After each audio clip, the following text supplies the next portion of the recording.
그럼 제가 시간 언제까지 하면 될까요? 저기 시계에서 40분 정도? 그러면 8시 40분까지? 네.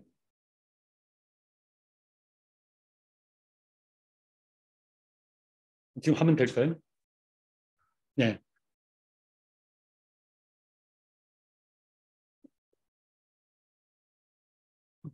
네, 예, 예. 예, 그러면은 이어서 보도록 하겠습니다. 예, 지금까지 우리가 이제 조선시대부터 시작해서 이 개항기를 거쳐서 일제시대로 해방 후에 미군정과 이승만 정권을 거쳐서 어, 군사정권까지 보고 있는데요. 군사정권 시절에 그러니까 1960년, 64년 이 무렵에 제가 이 타이틀을 일본계 신종교와 종교 자유라고 이렇게 붙였는데요. 정확하게는 1964년에 일본에서 들어온 이 창가학회, 일본 말로는 소카가카이라고 얘기하고 있고, 오늘날은 국제적인 종교로 활동하기 때문에 영어로 이니셜을 따서 SGI라고 돼 있고, 현재 우리나라에 뭐 2, 300개 정도의 교당을 갖고 있는 것으로 알려지고 있고요.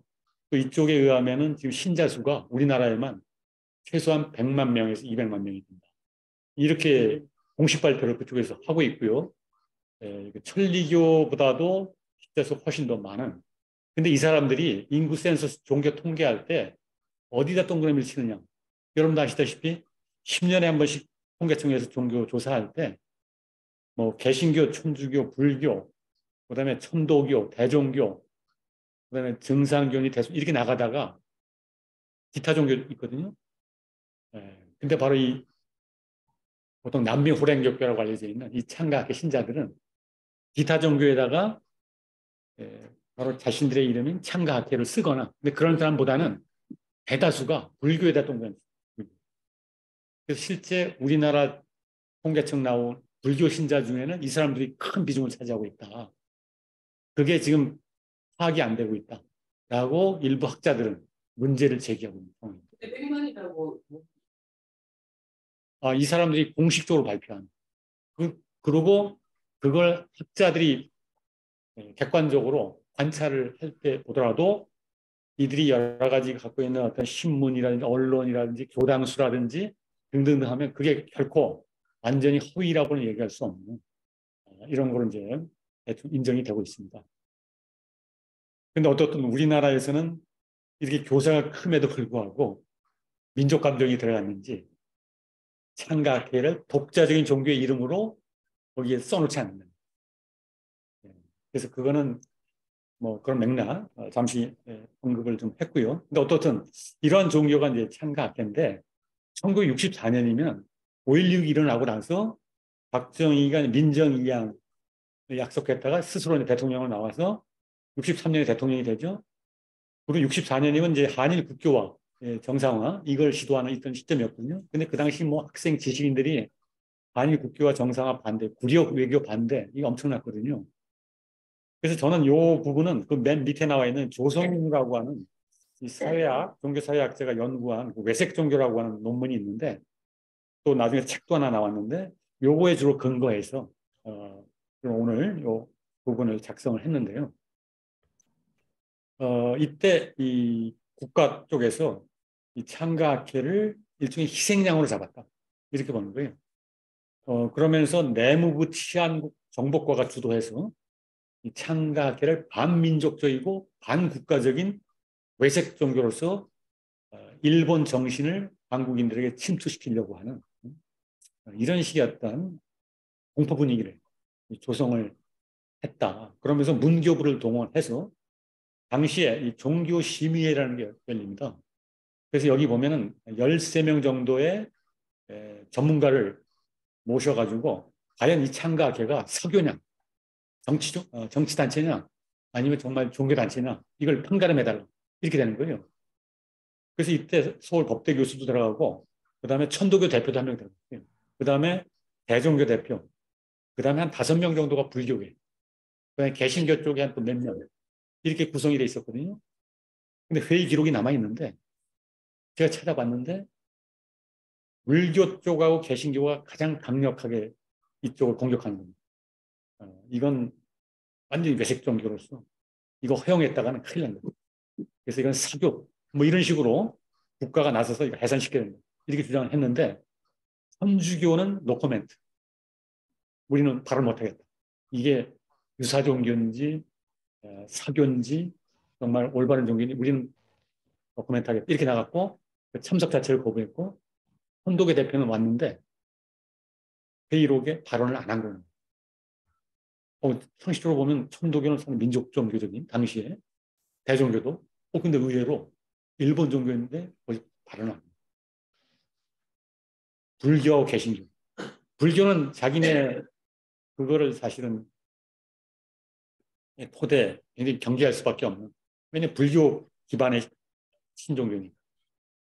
개신교 쪽에서 보면은 이건 일종의 미신이다. 뭐 이런 식으로 하면서 경계를 했던 거죠. 근데 서울 법대 교수는 자기가 볼 때 이거는 국가가 어떤 종교를 놓고 유사 종교니 종교니 사교니 판가름할 수 없다. 일종 월권이다. 종교의 침해다. 만약에 이 단체가 법적으로 무슨 문제를 일으킨다. 그러면 경찰이 처리하면 된다. 법을 위반했을 때 사법 처리하면 되는 것이지 교리를 놓고 판가름할 수 없다. 이렇게 된 겁니다. 그래서 그날 회의 결과 합의를 이루지 못했어요. 그럼에도 불구하고 내무부가 결국 문교부에 압박을 넣어서 담화문을 발표하게 했어요. 그 담화문의 내용은 창가학회는 일종의 정치 단체이고 일종의 사교단체 이런 식의 맥락으로 했습니다. 언론도 당시에 대대적으로 일본 종교가 한국을 침투하고 있다. 뭐 이런 식으로 굉장한 어떤 분위기를 조성을 했습니다. 그리고 또 그런 와중에 이 학생과 지식인들이 이제 막 정부를 이렇게 공격하고 있는데 그 공격의 화살을 이쪽으로 싹 돌려가지고 학생들은 이 외색 종교가 들어오고 있네. 그래서 거기 쳐들어가서 이 복면하고 이 서울에 있는 그 창가학회 그 본부 비슷한 데가 있었는데 거기 들어가서 완전히 본전상 때려부시고 찢어버리고 뭐 이런 식의 어떤 폭력 사태를 연출을 하는 이런 게 있었습니다. 그 당시 이제 반일적인 분위기가 있었기 때문에 어떻게 보면 정권에 이용당했다 이렇게도 볼 수 있는 이런 측면이 있습니다. 근데 그 당시 창가학회는 그 사람들은 막 공격해 들어와도 수수방관할 수밖에 없는 그냥 뭐 당하고 있을 수밖에 없었다. 이런 어떤 이야기가 나오고 있습니다. 근데 오늘날 이제 시간이 지난 시점에서 보면 이 헌법학자라든지 그런 종교자유 연구자의 관점에서 보면 아무리 일본에서 들어온 종교지만 그들이 명백한 적을 하지 않는 한 종교를 놓고 그 교리를 놓고 사교니 아니면 이런 걸 할 수 있는 건 헌법 자체에 위반되는 것이다. 이렇게 말이죠.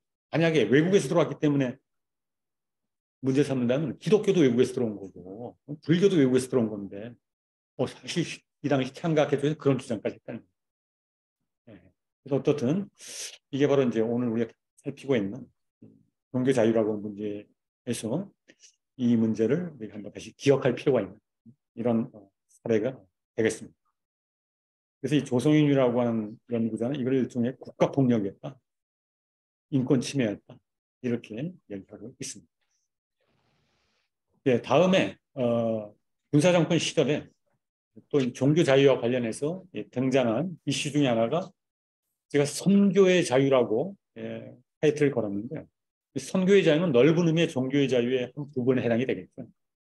포교 활동과 관련해서 논란이 된 건데 1970년대 또는 80년대까지 이 시기가 되면 이 개신교가 굉장히 교세가 폭발적으로 성장합니다.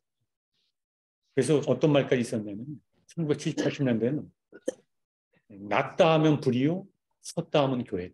뭐 이런 얘기가 있었고 심지어는 한강의 기적. 그래서 우리가 고도 경제 성장을 얘기하지 않습니까? 1970년대, 80년대. 근데 성령의 기적을 이야기하면서 한국 교회가 고도 성장을 컸다. 그래서 지금 우리나라 종교 인구, 개신교가 1,000만 명이 나오잖아요. 이게 바로 이때 폭발적인 성장. 그렇습니다.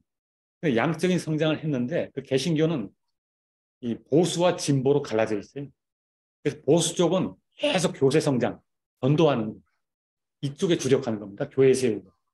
근데 진보 쪽에 있는 사람들은 그쪽보다는 민주화 운동, 인권 운동. 그 당시 군사 정권이었기 때문에 유신 정권이었기 때문에 여기에 대해서 도전을 했어요. 그게 거기 나와 있는 대로 미시오 데이라고 하는 하느님의 선교라고 하는 개념을 가지고 과거의 개신교의 선교라고 하는 개념은 그야말로 다른 사람들을 전도해서 개종을 시키고 세례를 주고 교회 세우는 이런 게 선교라고 생각했는데 이 진보 진영은 하느님의 선교는 그게 아니라 이 부조리한 사회 구조, 억압당하는 사람들의 어떤 인권 억압 이런 거를 변혁시키는 한마디로 인간 해방, 사회 구조 개혁 이게 사실 선교 활동이다. 이렇게 나가면서 이른바 도시산업선교라고 하는 운동이 활발하게 이루어지고 특히 인천과 영등포 쪽에 공단이 있었거든요. 그 공단을 중심으로 노동자들에서 노조운동에 깊숙이 개입합니다. 그래서 그들 도와주고 이렇게 되니까 정권의 입장에서 보면은 완전히 뭡니까? 노동운동에 개신교가 들어와 있는 거예요. 그래서 당시 김종필 총리라든지 뭐 이런 사람이 나서서 아니 종교 지도자들이 또는 종교인들이 이런 식의 노동운동에 개입해 이건 종교의 본령에서 어긋난 거야. 하면서 종교인들은 정치에 개입하지 마라. 하면서 구속하기도 하고 탄압하기도 하고 막 이런 게 굉장히 많이 나왔습니다. 근데 이 개신교 진보 진영은 무슨 얘기냐? 우리는 선교 활동이다. 근데 우리 선교는 억압받는 노동자들의 인권을 개선하는 게 하나님의 뜻이야. 뭐 이런 식으로 나가는 거죠. 그러니까 종교의 자유라고 주장하는 겁니다. 그럼 과연 종교의 자유가 뭔가? 그러니까 국가 쪽에서 바라보는 거하고 이쪽에서 바라보는 게 다를 수밖에 없는 거예요. 정교 분리도 마찬가지예요. 종교가 정치에 개입하지 말라는 게 종교 분리냐? 아니면 국가가 종교에 개입하지 말라는 게 종교 분리냐? 도대체 어떤 거냐? 이런 해석 투쟁이 나타날 수밖에 없는. 근데 어떤 결과적으로 이런 식으로 많이 해서 당시에 YS라든지 DJ와 김영삼이라든지 김대중과 야당 지도자들이 자신 바로 개신교 진보 진영과 상당히 네트워크를 형성했고 그다음에 학생운동, 지식인운동과 결합했고 이게 바로 유신 정권을 무너뜨리는 그다음에 군사 정권을 종식하고 우리 사회가 민주화되는데 상당한 동력 역할을 했다고 하는 것은 누구도 부인할 수 없는 이런 것이다. 라고 높은 평가를 받고 있습니다. 근데 어떻든 이게 바로 선교의 자유라고 하는 이름하에 이 당시에 이루어졌다. 그래서 우리가 종교 자유와 관련해서 다시 한번 기억할 필요가 있는 것이 되겠고요. 그래서 어떻든 민주화 시기 때 이제 군사 정권과 대결하면서 이렇게 종교계 쪽에서 이렇게 종교 자유를 하는 무기로 삼아서 활동을 했는데, 어, 이 시기에 이제 소수자들 또는 사회적 약자들 이들의 어떤 그 신앙의 자유가 또 인권 이 부분은 수면 밑에 가려져 있어요. 왜냐하면 그 당시 우리나라의 가장 중요한 과제는 어떻게 하면 독재 정권을 타도할 것인가. 부산 군사 정권을 몰아내고 민주화시킬 것인가. 이게 초미의 관심사이기 때문에 그 당시 사회적인 약자들, 뭐 장애인이라든지 학생이라든지 또는 뭐 성소수자라든지 뭐 등등 이런 사람들의 인권에는 별 관심을 가질 수 없는 이런 시대적인 한계를 갖고 있었습니다.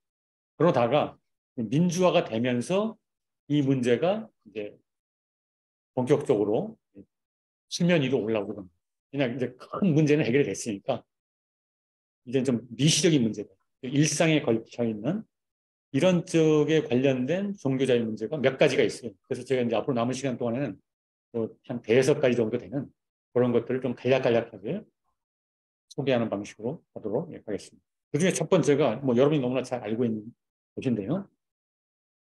이른바 양심적 병역 거부 논쟁이라고 하는 거죠. 이거는 아시다시피 기독교 계통의 신흥종파, 이른바 여호와의 증인이라고 불리우는 19세기 미국에서 등장한 신흥종파인데 우리나라에도 이제 들어와 있었고 이들이 사실은 6.25 전쟁 당시부터 병역 거부를 했습니다. 자신들의 신앙에 따라서. 우리는 사람 죽이는 연습을 하는 한마디로 총을 들 수 없다. 라고 하는 게 자신들의 종교 신념이다. 이렇게 해서 병역을 거부한 겁니다. 70년의 역사를 갖고 있어요. 여호와의 증인들은 할아버지, 아들, 손자 이렇게 3대에 걸쳐서 병역을 거부했어요. 그 모두가 다 감옥에 갈 수밖에 없었던 이런 역사를 갖고 있는데 근데 군사정권 시절에는 뭐 꼼짝할 수 없었던 거죠. 워낙 강력한 군사정권이고. 근데 민주화가 됐기 때문에 이제 드디어 이게 이제 언론이라든지 시민사회에 관심을 갖게 된 겁니다. 아, 이런 사람들이 이렇게 아무도 모르는 사이에 전과자가 됐고, 전과자가 되면 어떻게 됩니까? 공무원이 될 수 없는 거예요. 외국 유학 못 갑니다. 웬만한 회사 취직할 수 없어요. 그게 70년 동안 이어왔다는 걸 알면서, 야, 이거 우리가 너무 무심했구나 하면서 관심을 갖기 시작했고, 이게 20년 동안 논쟁을 벌였어요. 2000년부터 시작해서. 그래서 아시다시피 2018년도 대법원과 헌법재판소에서 드디어 의견을 내서 병역법이 문제다 해서 결국 대체복무라고 하는 식으로 해서 이들을 전과자로 만들 것이 아니라 대체복무를 시켜서 하는 게 이들의 인권을 존중하는 것이고 우리나라 민주사회의 발전에도 도움이 된다. 뭐 이런 맥락에서 결국은 이 논쟁이 이제 마무리가 됐죠. 이 논쟁은 일단 끝났습니다. 20년에 걸쳐가지고. 근데 그동안 희생당한 사람이 한 10,000명 정도가 되고 있고요. 그리고 이 논쟁의 구도는 헌법에 나와 있는 두 가지 가치의 충돌이었죠. 국방의 의무라고 하는 국민의 4대 의무 중에 하나와 헌법 20조 아까 나와 있던 대로 종교의 자유, 또는 19조의 양심의 자유라고 하는 이 기본권 조항, 이 두 가지의 충돌인데 근데 수십 년 동안 권위주의 정권은 이 여호와의 증인들의 주장은 양심의 자유에 해당될 수 없다. 이건 병역 기피다. 이런 식으로 간주해서 결과적으로 인정을 안 하다가 이제 최근에 해결이 됐다. 이렇게 말할 수가 있겠고요. 참고로 거기에 이제 안식교인이라고 나와 있는데 이건 제7일 안식일 예수재림교회라고 해서 보통 이제 안식교라고 부르는데 이쪽도 사실은 병역 거부를 하는데 좀 차이가 있어요. 이들은 영장을 거부하는 게 아니라 일단 군대에는 들어갑니다. 군대에 들어갔다가 집총을 거부합니다. 그래서 이제 논산훈련소에서 딱 나와서 총을 주잖아요. 그때 거부합니다. 근데 문제는 역설적인 게 뭐냐. 영장을 거부하면 병역법 위반으로 1년 6개월 형을 받게 돼 있어요. 근데 집총을 거부하잖아요. 논산훈련소 들어가서 항명죄가 됩니다. 그럼 3년형이 때리는 거예요. 상당히 역설적인 거 아닙니까? 아니, 군대까지 들어가 줬는데 거기서 2배. 상당히 역설적인 이런 어떤 결과인데 근데 어떤 안식교인은 그렇게 하다가 나중에 이게 너무나 가혹하기 때문에 이 사람은 이것만 문제가 있는 게 뒤에 나오겠습니다만 안식일을 지켜야 되거든요. 안식일이 토요일인데 군대가 있잖아요. 토요일이 돌아왔으면 노동하면 안 되거든요. 풀 뽑으면 안 되는 거예요. 근데 뭐 중대장이 시키면 해야 되잖아요. 그래서 뭐 각계전투 중대장한테 부탁해가지고 저는 안식교인입니다. 제발 오늘은 제가 평일날 2배 일할 테니까 좀 이날은 좀 면제시켜달라. 그러면 중대장 중에 상관 중에 그래? 그럼 존중해 주는 사람이 있는 반면 뭐야? 여기 지금 군대야. 안 통하면 구타하고 뭐 이런 식으로 케이스 바이 케이스로 해결할 수밖에 없어요. 너무 가혹한 이런 어떤 고통에 처해 있기 때문에 안식교 쪽에서는 1970년대 와서 교단 입장에서 이거 입장을 바꿔버려요. 더 이상 청년들에게 요구하지 않습니다. 그래서 그때부터 안식교인들은 거의 대부분 청년들은 군대 들어갔어요. 총도 훈련하게 됩니다. 그래서 그런 어떤 여호와의 증인하고는 좀 차이가 있어요. 여호와의 증인이 끝까지 간 거고 이쪽은 도중에 입장을 바꿨다. 이렇게 얘기할 수 있습니다. 근데 거기 지금 주류 종교 및 개인적 신념의 병역법이 확산됐다. 이게 뭐냐? 우리나라 보통 3대 종교라고 이야기하는 천주교, 개신교, 불교. 이쪽에 있는 젊은 청년들은 영장이 나오잖아요. 아무런 고민 없이 남들이 가는 거니까 간다. 이런 식의 입장이었거든요. 근데 여호와의 증인들이 병역 거부한다는 게 지금 핫 이슈로 등장하고, 인권, 그 다음에 평화주의, 이들이 하는 게 평화주의하고 연관되는 거예요. 그러면서 다시 한번 생각한 거예요. 우리 부처님께서 뭐라고 말씀하셨지? 불살생. 불교의 핵심 교리가 불살생이잖아요. 또 기독교, 카톨릭이 되건 개신교의 핵심, 예수님께서 총을 든 자는, 검을 든 자는 검으로 망한다. 비폭력 평화주의가 예수 핵심, 예수 가르침에 그걸 다시 한번 생각하게 되는 거예요. 이래서 여호와의 증인의 이 영향을 받아서 이때부터 천주교, 개신교, 불교, 대학생 또는 청년 중에 병역 거부하는 사람들이 뒤늦게 나타나기 시작합니다. 거기에 자극을 준 거예요. 더 나아가서 이제는 특정 종교와 관계없이 스스로 나는 평화주의적 세계관을 갖고 있다. 이런 일종의 철학적 세계관이죠. 또는 윤리적 세계관. 이런 식으로 병역 거부하는 대학생들이나 청년들이 나오기 시작합니다. 그래서 보통 학계에서는 이게 바로 소수종파, 그동안 주류 종교에서 이단으로 낙인 찍혔던, 그다음에 주류 사회에서는 비국민, 군대를 거부하니까 반국민으로 낙인 찍혔던, 이중으로 낙인 찍혔던 이 사람들이 끝까지 자신들의 신념을 굴하지 않고 한 결과가 우리 사회를 이렇게 새롭게 바꿔나가는 이 모습을 보면서 뭔가 새로운 교훈과 성찰을 얻게 되는 이러한 모습을 우리가 여기서 볼 수 있는데요. 마지막 밑에다 써놓은 것은 징벌적 성격 논란이라는 건 뭐냐. 그래서 결국 대체복무가 됐는데, 그래서 지금 여호와의 증인 청년들은 영장 나오면 대체복무를 가요. 근데 어디에 어떤 식으로 대체복무를 하는가? 교도소로 갑니다. 지금부터 한 5년 전까지는 다 교도소로 가서 깜빵에서 1년 6개월 이렇게 있어야 되는데, 지금 어떤가? 교도소로 가는데 교도소 간수 역할 비슷한 거 합니다. 그 교도소에서 취사당방, 세탁당방 이런 일을 하면서 거기 수감되어 있는 사람들을 이렇게 돌보는 합숙훈련하면서. 그러니까 장소는 같은데 그거만 바뀝니다. 근데 세월이 36개월, 2배라는 얘기죠.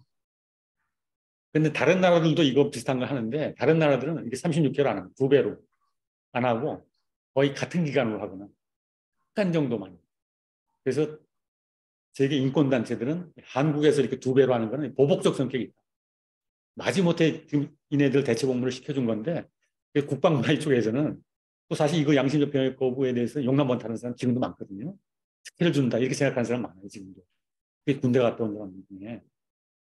그래서 이제 이렇게 보복적 성격으로 2배 이렇게 하는 거가 논란이 되고 있는 게 지금 현재 상황이고, 제가 볼 때는 앞으로는 국제적인 인권 운동 압력이랄까 뭐 등등 해서 점차점차 줄여나갈 것이다라고 예측이 되고 있습니다.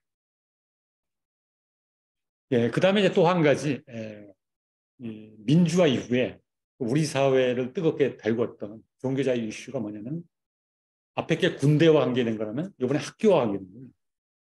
학교 내 종교 자유라고 했는데, 근데 사실 이 문제는 제가 앞에서 일제시대 때 한번 다루지 않았습니까? 아까 미션 스쿨 이야기하면서. 근데 그 당시하고 똑같은 학교의 종교 자유 문제인데 주체가 바뀐 겁니다. 대립 전선이 바뀌었어요. 일제시대 때는 미션 스쿨을 운영하는 선교사들과 일본 총독부와의 관계였거든요. 일본 총독부 쪽에서는 사립학교에서는 종교 교육을 하지 마라. 이렇게 된 거였고, 선교사들은 종교 교육을 허용해달라. 헌법, 종교 자유 뭐 등등 내세우면서 거기는 학생이 등장하지 않았습니다. 학교를 운영하는 선교사와 국가 권력인 총독부요. 근데 2004년 대광고등학교 3학년에 재학 중이던 강희성이라는 학생이 1인 시위를 하면서 채플 거부, 종교 자유 이렇게 주장하면서 거리로 나왔고 교육청 앞으로 갔고 단식까지 했고 제적당하는 이런 사태가 언론을 타면서 결국 나중에 법정 소송으로까지 갔죠. 그래서 약 6년 동안 법정 소송을 했습니다. 그래서 1심, 2심, 3심까지 갔는데 마지막 대법원에서 학교 쪽과 학생 측의 양쪽 입장을 들어보니까 학생 측의 입장이 기본권 측면에서 봤을 때 더 우월하다라고 하는, 그래서 학생 측이 사실상 승소한 이런 식의 입장이 됐어요. 그래서 그 전까지는 사실 미션 스쿨에서는 대다수 학생의 의사를 묻지 않고 일주일에 한 번씩 체프, 동교교육 이렇게 당연시 해왔거든요.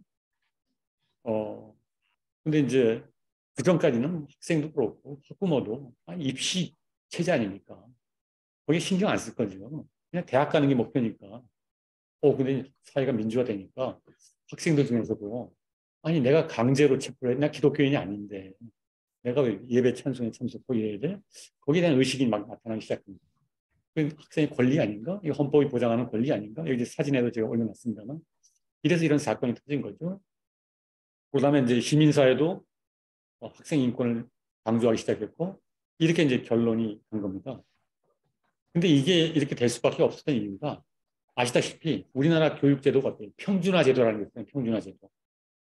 근데 일제시대만 하더라도 이 미션 스쿨은 자기가 원해서 갔던 거거든요. 근데 우리나라는 1960년대, 70년대 국가에서 평준화 제도를 실시했잖아요. 너무 중학교 때부터 대학 입시 때문에 학생들이 학사당하니까. 뭐 여러 가지 또 정치적인 이유도 있었는데 그래가지고 결과적으로 평준화를 했는데 평준화 하다 보니까 목사의 아들이 동국대 사대부고로 가게 되는 거예요. 목탁 두들기는 법회에 참석해야 되고 그다음에 스님의 아들이 기독교 예배에 참석해야 돼요. 우리나라 승려가 무슨 아들이 있느냐 이렇게 생각하겠지만 해고종 같은 경우는 대처하잖아요. 그다음에 신부의 아들이 동국대부든 우리나라 신부가 무슨 아들이 있어? 이렇게 생각하지만 성공의 신부들은 결혼하잖아요. 그래서 자식이 있어요. 근데 불교학교에 배정되는 수가 있어요. 뺑뺑이 돌리니까. 그래서 이런 문제도 발생하고 복잡합니다. 그래서 국가에서는 학교 쪽에다 공문을 보내서 원하지 않는 학생은 하지 말게 하라. 이렇게 원론적 차원에서 공문을 보내요. 근데 교장이나 학교 쪽에서는 그거 안 듣습니다. 듣지 않고 무시하고 그냥 해왔던 거예요. 그러다 드디어 2004년에 한 명의 학생이 나타나고 이렇게 했고 이게 여론의 지지를 받았고 소송을 통해서 이렇게 됐습니다. 결론은 학교 쪽도 건학의 이념이 있어요. 그냥 미션 스쿨이나 불교 학교도 마찬가지고 천도교도 중고등학교 운영한다면 종학 이념에 의해서 학교를 운영할 거 아닙니까? 인내전 사상이라든지. 그러면 할 수 있는 권리는 당연히 있어요. 학생들에게. 단, 학생들과 학부모의 동의를 얻어라. 동의를 한 학생들에게는 가르칠 수 있지만 동의하지 않는 학생에게는 그 시간에 다른 과목을 개설해서 듣게 해라. 이게 대법원의 또는 우리 사회의 이런 입장입니다. 그래서 지금 이제 어떤 그 판결 이후에 여러 가지가 있는데 뭐 현실을 조금 다룰 수 있겠습니다. 케이스 바이 케이스로. 그렇지만 또 어떤 이런 게 나타났는데 근데 제가 옆에다가 숭실대 판결이라고 하는 거 하나 더 적어놨는데 대강고등학교는 한마디로 중고등학교에 관련된 거예요. 근데 대학도 미션 스쿨이 많아요. 우리나라 사립대학의 상당수가 종교재단이거든요. 거기서 똑같이 체포를 하고 있어요. 종교교육을 하고 있습니다. 근데 여기서는 98년도에 숭실대학교 법대 다니던 학생이 졸업할 시점에 학교를 상대로 소송을 건 거예요. 왜냐, 숭실대학교에는 미션 스쿨이기 때문에 아까 앞에서 나왔던 평양에 있던 숭실 전문학교가 해방 후에 지금 상도동에 온 거거든요. 근데 거기서는 학생들이 의무적으로 몇 학기 동안 체프를 들어야 졸업할 수 있어요. 학칙이 그렇게 돼 있어요. 근데 이 학생은 기독교인이 아니었고 거부했던 겁니다. 근데 졸업할 때가 됐어요. 보니까 졸업장이 안 나옵니다. 그럼 못하게 됩니다. 더구나 법학을 전공했기 때문에 소송을 건 거예요. 근데 어떻게 됐느냐? 여기서는 대학이 이겼어요. 대법원에서 판결하기를 여러 가지 종합적으로 보니까 이거는 학교가 건학 이념을 시대라는 차원에서 학칙으로 졸업할 이전까지 일종의 이수학점으로 이거를 하는 거는 문제가 안 된다. 학생의 종교 자유를 본질적으로 침해하는 게 아니다. 하는 이런 맥락에서 판정을 했습니다. 근데 물론 헌법학자들 중에는 이거 문제가 있다 라고 지적하는 사람이 있지만 아직까지는 이 판례가 영향력을 미치고 있어요. 그런데 우리나라 연세대학교, 이화여대 등등이 다 미션 스쿨들이거든요. 거기는 대학생들은 지금도 이 체포를 의무적으로 받아야 되는데 계속 반대 운동을 하고 있습니다. 근데 이게 법적인 소송까지 올라가지 않아요. 판례가 이제 하나 있었기 때문에 다만 자기들끼리 만나서 학교를 상대로 계속해서 시위 비슷하게 이렇게 하고 있고, 근데 국가인권위에 인해서 최근에 2022년도 지방에 있는 모 대학 기독교재단은 학교인데 이 똑같은 문제의식을 제기한 겁니다. 인권위원회가 내린 결론은 아까 말한 대체 과목이 없이 채플 수강을 강요하는 건 종교제를 침해하는. 근데 인권위는 알다시피 사법기관이 아니죠. 구속력이 없습니다. 대법원 같은 게 법적 구속력이 있잖아요. 근데 인권위는 권유만 할 수 있어요. 그래서 학교 쪽에서 무시해버리면 그만입니다. 근데 제가 알기로는 이 학교 쪽에서는 계속 요거를 좀 남의 시선이 있기 때문에 어느 정도 배려해서 그 조항을 약간 완화시켰다는 겁니다. 학생들에게 좀 부담을 적게 하는 방식으로.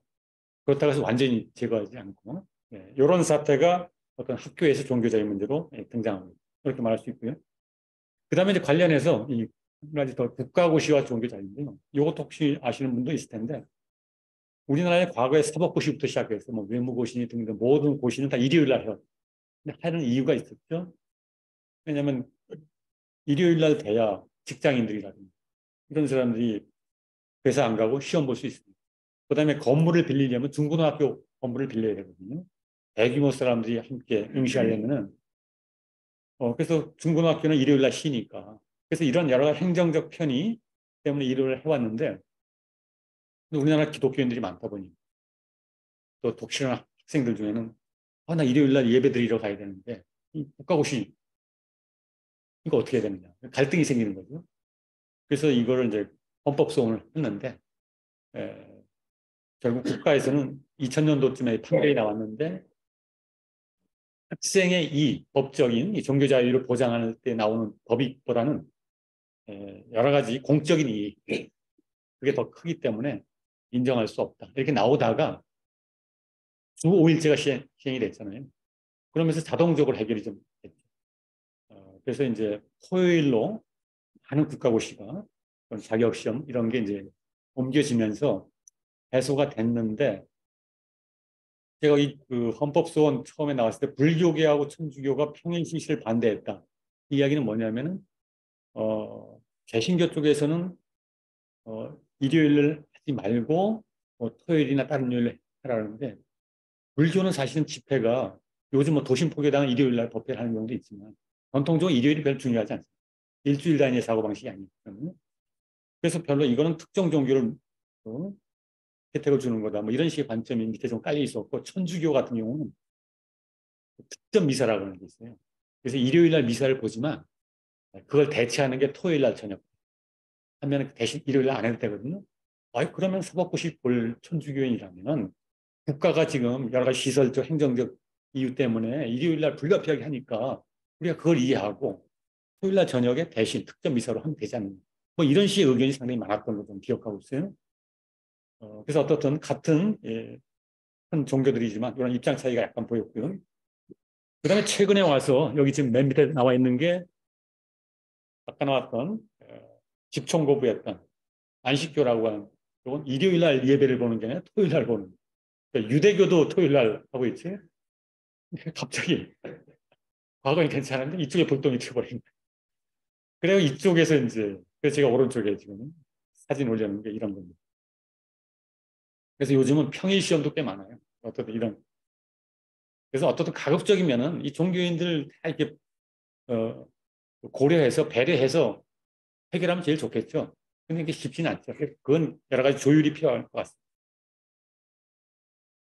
네, 다음에 이제 마지막으로 다가오고 있는데 이 무슬림 사원 건축을 둘러싸는 제가 아까 첫 화면이 프랑스에서의 히잡 논쟁을 다뤘었잖아요.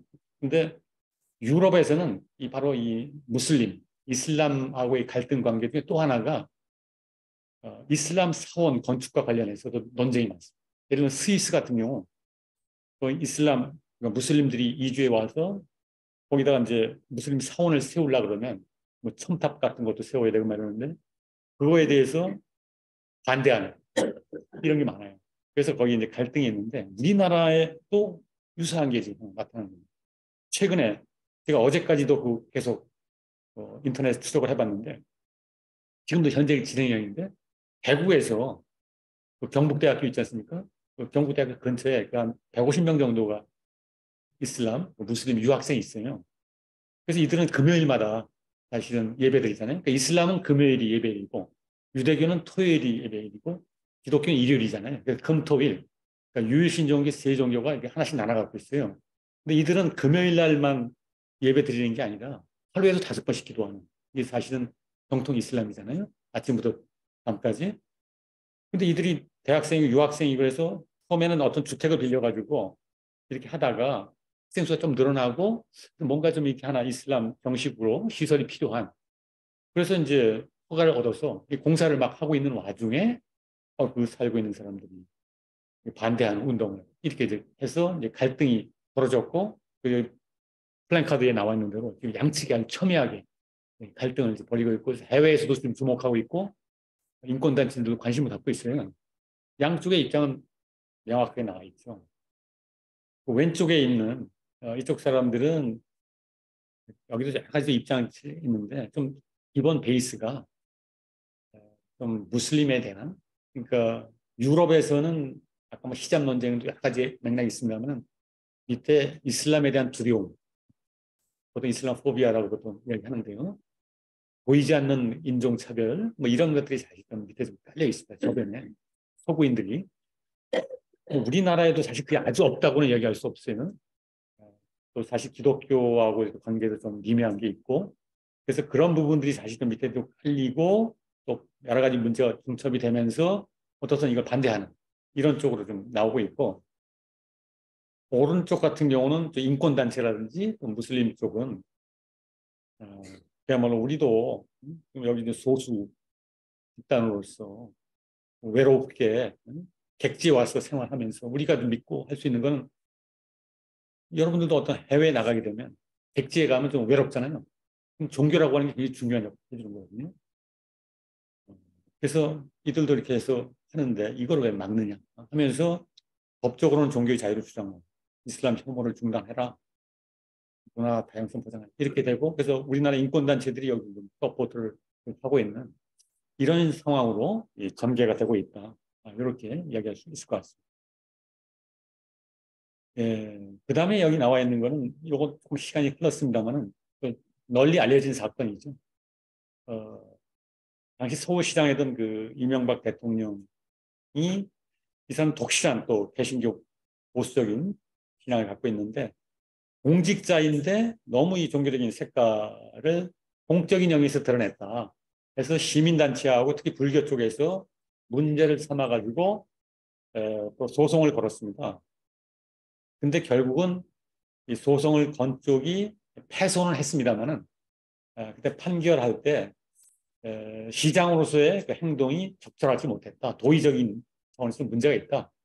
이런 식의 입장을 했습니다. 왜냐하면 거기 지금 나와 있는 대로 개신교 청년 집회에 서울시장이 참석을 해서 또 휘장, 서울시 휘장을 사용했고 직함을 서울시장이라고 한 것은 공직자로서 적절한 사사가 아니다. 공직자라면은 개인적으로는 신앙을 가질 수 있지만 사적으로는 뭐 얼마든지 할 수 있지만 공인으로서 적절치 못한 행동이 아니겠느냐.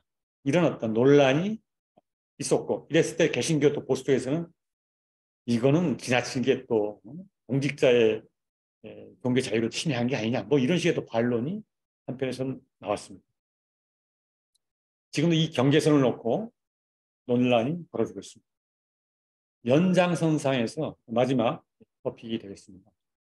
스포츠와 관련된 건데요. 아시다시피 뭐 월드컵이나 올림픽이라든지 우리나라 여러 가지 스포츠가 많은데 이 국가대표들 중에 기본적으로 또 개인적인 신앙을 갖고 있는 사람들이 많이 있죠. 근데 여기 지금 첫 번째 사진 나와 있는 거, 축구선수 석현준이라고. 네. 이게 아마 브라질 올림픽 쪽 할 때도 유명했는데, 이 축구 골인 넣고 나서 이게 제스처가 이게 이제 종교적이거든요. 해서 기독교 신앙을 갖고 있지 않는 사람이 이걸 봤을 때 좀 불편함을 느낄 수 있다라고 하는 거. 국가대표면 공인 아니냐. 아까 말한 이명박 시장이 서울시장이라는 공직자였던 것 마찬가지고, 그렇다면은 그걸 좀 의식해서 좀 자제해야 되잖아요. 이런 식의 어떤 논란이 제기가 됐고요. 기도 세레머니라고. 그 밑에 사진도 박주영이라고 하는 선수, 이 친구도, 이 선수도 어, 굉장히 또 기도하는 제스처를 써서 파종교인이나 무종교인 쪽에서부터 어떤 논란이 좀 됐고요. 근데 맨 밑에 있는 이게 누구죠? 예, 김연아 선수 아닙니까? 예. 이 김연아 선수는 카톨릭 신앙을 개인적으로 천주입니다. 근데 선수라면은 더구나 올림픽 이런 데가 떨리잖아요.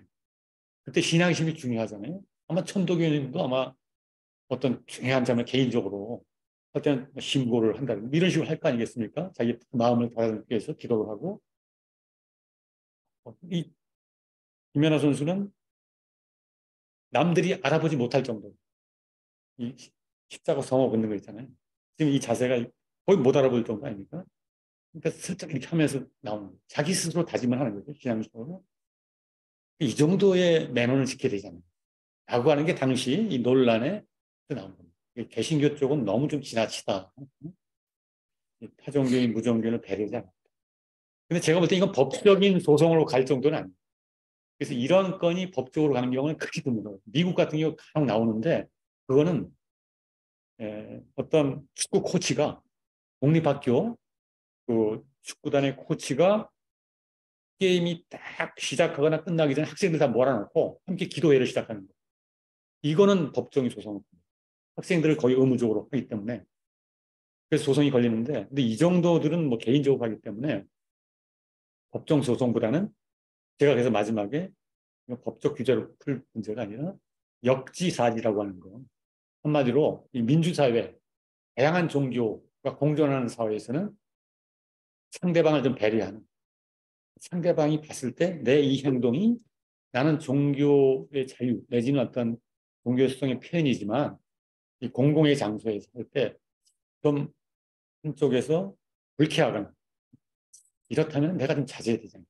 아마 역지사지의 정신이 필요한 게 아니라 이런 어떤 생각을 하면서 제가 오늘 자유, 종교 자유 얘기를 했기 때문에 자칫하면 이게 법적인 논란, 법정 소송 이것만 생각할 수 있지만 사실은 법으로 가는 건 사실 바람직한 건 아니고 법 이전에 이런 부분들이 자율적으로 다종교 사회에서 해결될 수 있다면 그게 훨씬 더 현명한 게 아닌가라고 하는 생각을 하면서 제 강의는 일단 여기서 마치도록 하겠습니다. 감사합니다. 감사합니다.